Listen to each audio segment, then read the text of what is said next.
Good morning, colleagues. Is everything fine with the sound? We're starting our working day, as always, with the report from spokeswoman of the Ministry of Defense of Ukraine, Viktoria Kushnir. Then we will listen to Leonid Matyukhin, spokesman of ATO via Skype, and Alexei Mazepa, the officer of the press service of the General Staff of the Ukrainian Armed Forces. Good morning, esteemed colleagues. Yesterday, during the meeting with the representatives of the foreign mass media, Stepan Poltorak, the Minister of Defense, told about preparation to mobilization. The new wave of mobilization will be taking place taking into consideration all the drawbacks of the previous mobilizations. First of all, the officers and military of reserve will be enrolled during mobilization.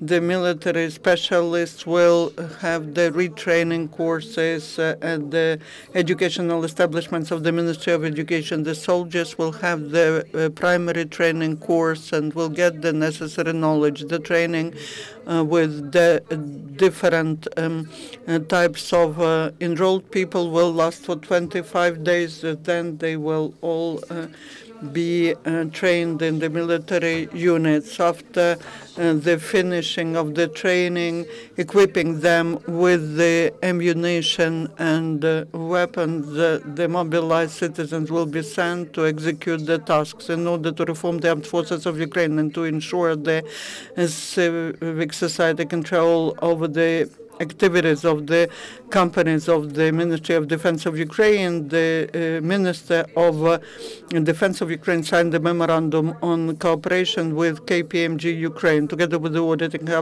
company, the Ministry of Defense is planning to draft the law on public-private partnership in Defense Center. KPMG Ukraine will be providing advisory services to the Ministry of Defense free of charge. Now the new military medical doctrine is being drafted.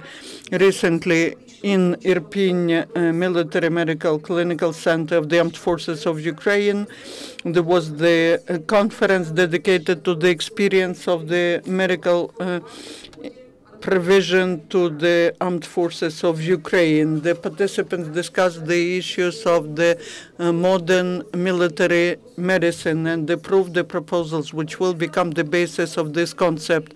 The main idea of the document is to create in Ukraine the Israeli Swiss model of military medical provision to the needs of the defense of the country. Foreign countries continue to provide charitable assistance to the armed forces of Ukraine. Yesterday, the servicemen of the armed forces of Ukraine received the humanitarian assistance from the government of Poland for the amount of 3,250,000 euros. That is 50,000 dry food packages and also winter military uniform and equipment. In the nearest future, this assistance will be received by the military in the zone of anti-terrorist operation. Yesterday, the citizens of Canada transferred the medical equipment and necessary things to the ATO zone, to the servicemen who are being treated in Vinnytsky Military Medical Clinical Center.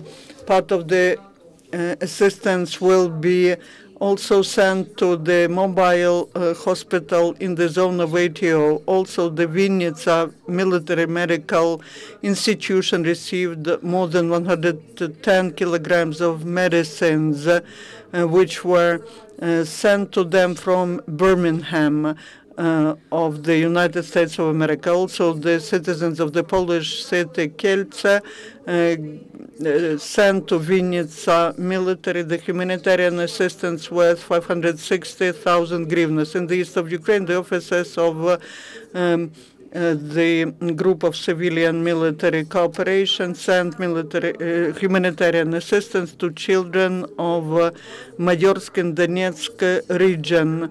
In Lviv, in Brody, the Armed Forces of Ukraine started checking the readiness of the 18th helicopter unit, which will be executing the tasks of the missions of the United Nations on stabilizing the situation in Democratic Republic of Congo. The pilots will the pilots and all servicemen who will participate in these trainings have already been executing the tasks in the zone of ATO and in the central house of the offices of the Armed Forces of Ukraine. The Congress of Chaplains of Ukrainian Greek Catholic Church starts, and the representatives of the clergy will exchange the experience of the assistance in conditions of military actions and providing spiritual assistance in post-crisis period. The result of the Congress, for the journalists, there will be the press conference. Those who want to cover this event can go to the House of Officers today at 11:20. Now we'll give the floor to Leonid Matyukhin, the spokesman of ATO, and besides I invite Alexei Mazepa, the representative of the General Staff of the Ukrainian Armed Forces. Thank you. Good morning, Leonid. Yes, I hear. So we are looking forward to hear the information about what was happening last night. The situation in ATO is still very complicated. Starting from 6 p.m. until 6 a.m. this morning, the illegal armed groups 9 times provoked Ukrainian military using small arms, grenade launchers, and mortars. And they were shelling at the Donetsk airport and the Pisky village. Using these small arms and grenade launchers, the terrorists shelled the outskirts of Nikishina and the electric power plant in Debaltsevo. Also, the mortars were shelling at the positions of our military in Lomakina and near Gnutovo. The militants shelled the thermal electric power plant near Shastya. From mortars, they were shelling the positions near Sokolniki. And next to Krymske, there were the military clashes of Ukrainian military and illegal armed groups. The work of drones became more active starting from 4:40 p.m. until 1 a.m. More than 10 flights of drones were observed near Mariupol, and besides all this number of shellings, all the actions of bandits were of provocative nature. Thank you, and now I would like to invite Mr. Mazepa, the officer of the press service of the General Staff of Ukraine.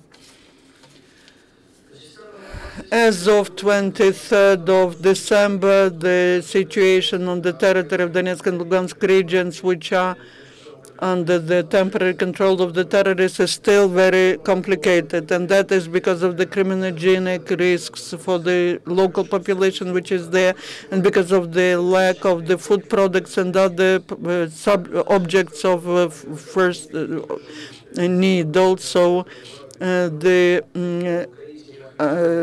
settlements which are under the control of Ukrainian military are all the time shelled by the militants, and most of the citizens of these settlements leave their homes and go to other regions of Ukraine. Russian Federation also continues the active information anti-Ukrainian campaign directed to discredit the leadership of Ukraine and to justify the Russian armed aggression against our state. For that, the leadership of Russian Federation is actively using Russian diplomatic representative offices In general, the total during the 24 hours, there were 18 shellings of our positions from militants, despite the regime of silence which was introduced starting from the 9th of December. In Lugansk direction, there were 7 shellings, in Donetsk 4, in Debaltsevo 4, and in Mariupol 3. Thank you for attention. So your questions, please. Inter-TV channel, how does the Ministry of Defense evaluate the conflict between the journalist of Inter-TV channel and the commander of the 132nd Brigade? Thank you for the question. I can tell you that we have already seriously talked to the head of this unit. We are sorry that that happened, but we also would like to request the journalists to respect military who are there when Veniamin Trubachev was shooting. The head of the unit, as far as I know, was trying to organize the transportation of wounded servicemen from the battlefield. We will examine what was the reason of the conflict, and we will give the assessment. But for the words which the head of our unit told, we apologize. Any other questions? Business TV channel. And another question is about the next wave of mobilization. You said that only officers will be enrolled. Then you said that the soldiers will also be trained. So how many people will be enrolled? At what, during what period of time? How long will the fourth wave of mobilization last? What specialities are required, military specialties? And also the fourth wave is introduced when the military state, the state of war, the curfew is introduced. The mobilization is regulated by the legislation of Ukraine. The mobilization will start from the 20th of January. There will be about 50,000 enrolled. Out of these 50,000,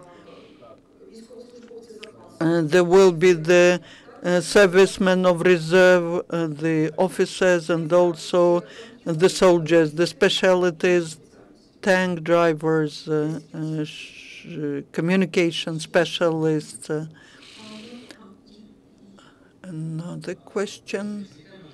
To continue the same topic, will the soldiers be servicing then in the east? They will have a very deep primary training. Then there will be the joint adjustment. The officers that will have that will pass the retraining, and the specialists and the soldiers, after all their initial training, will have additional training to coordinate all their efforts, and then the decision will be made where will they be serving.